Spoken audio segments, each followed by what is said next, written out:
हरे कृष्णा आप सभी को। आशा करती हूँ आप सभी मंगल से होंगे। चलिए तो आज सुनते हैं श्री गणेश जी की खीर वाली कहानी। एक बार गणेश जी एक छोटे बालक के रूप में चिमटी में चावल और चमचे में दूध लेकर निकले। वो हर किसी से कह रहे थे कि मेरी कोई खीर बना दो, कोई तो मेरी खीर बना दो। एक बुढ़िया बैठी हुई थी, उसने कहा ला बेटा मैं बना दूँ। वह छोटा सा बर्तन चढ़ाने लगी। तभी गणेश जी ने कहा कि दादी माँ छोटी सी भगोनी मत चढ़ाओ, तुम्हारे घर में जो सबसे बड़ा बर्तन हो वही चढ़ा दो। बुढ़िया ने वही चढ़ा दिया। वह देखती रह गई कि वह जो थोड़े से चावल उस बड़े बर्तन में डाली थी वह तो पूरा भर गया। गणेश जी ने कहा दादी माँ मैं नहाकर आता हूँ। खीर तैयार हो गई तो बुढ़िया के पोते पोती खीर खाने के लिए रोने लगे। बुढ़िया ने कहा गणेश जी तेरे भोग लगना कहकर चूल्हे में थोड़ी सी खीर डाली और कटोरी भर भर कर बच्चों को दे दी। बुढ़िया की पड़ोसन ऊपर से देख रही थी तो बुढ़िया ने सोचा यह चुगली कर देगी, तो एक कटोरा भरकर उसे भी पकड़ा दिया। बेटे की बहू ने चुपके से एक कटोरा खीर खाई और कटोरा चक्की के नीचे छुपा दिया। अभी भी गणेश जी नहीं आए थे। बुढ़िया को भी भूख लग रही थी। वह भी एक कटोरा खीर खाकर और भर करके किवाड़ के पीछे बैठकर एक बार फिर कहा कि गणेश जी आपके भोग लगे कहकर खाना शुरू कर दिया। तभी गणेश जी आ गए। बुढ़िया ने कहा आजा रे गणेशिया, खीर खा ले, मैं तो तेरी ही राह देख रही थी।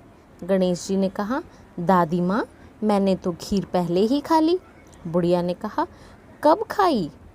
तब गणेश जी ने कहा जब तेरे पोते पोती ने खाई तब खाई, जब तेरी पड़ोसन ने खाई तब खाई, और जब तेरी बहू ने खाई तब भी खाई, और अब तूने खाई तो मेरा पूरा पेट ही भर गया।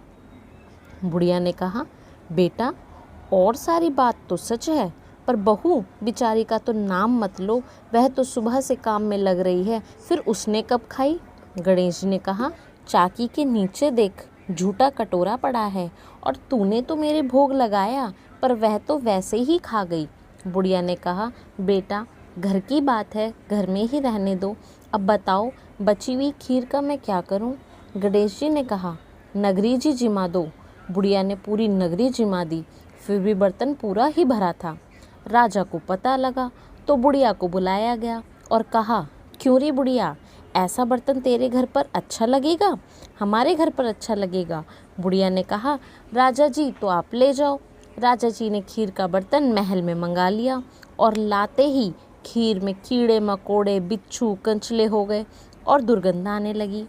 यह देखकर राजा जी ने बुढ़िया से कहा बुढ़िया बर्तन वापस ले जा, जा तुझे हमने दे दिया। बुढ़िया ने कहा राजा जी आप देते तो पहले ही कभी भी दे देते, यह बर्तन तो मुझे मेरे गणेश जी ने दिया है। बुढ़िया ने बर्तन वापस ले लिया और वापस लेते ही सुगंधित हो गया, और घर आकर बुढ़िया ने गणेश जी से कहा बची हुई खीर का क्या करें? गणेश जी ने कहा झोपड़ी के कोने में खड़ा गोद कर गड्ढा कर कर उसमें गाड़ दो, उसी जगह सुबह उठकर वापस खोदेगी तो धन के 2 चरे मिलेंगे। ऐसा कहकर गणेश जी अंतर ध्यान हो गए। जाते समय झोपड़ी के लात मारते हुए तो झोपड़ी के स्थान पर महल हो गया। सुबह बहू ने फावड़ा लेकर पूरे घर को खोद दिया तो कुछ भी नहीं मिला। बहू ने कहा सासू जी थारा गणेश जी तो झूठा है। सासू ने कहा बहू मेरे गणेश जी झूठा नहीं है, ला मैं देखूं। वह सुई लेकर खोजने लगी तो टन टन करते 2 धन के चरे निकल आए। बहू ने कहा सासू जी गणेश जी तो सच्चा है। सास ने कहा गणेश जी तो भावनाओं का भूखा है, यह गणेश जी जैसा अपने बुढ़िया को दिया वैसा सबको देना। विनायक जी की कहानी कहने व सुनने वाले, हुंकारा भरने वाले और आसपास के सुनने वाले सबको देना। तो यह थी गणेश जी की खीर वाली कहानी।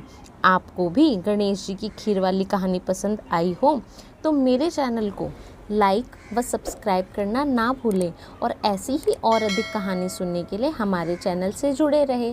तब तक के लिए धन्यवाद।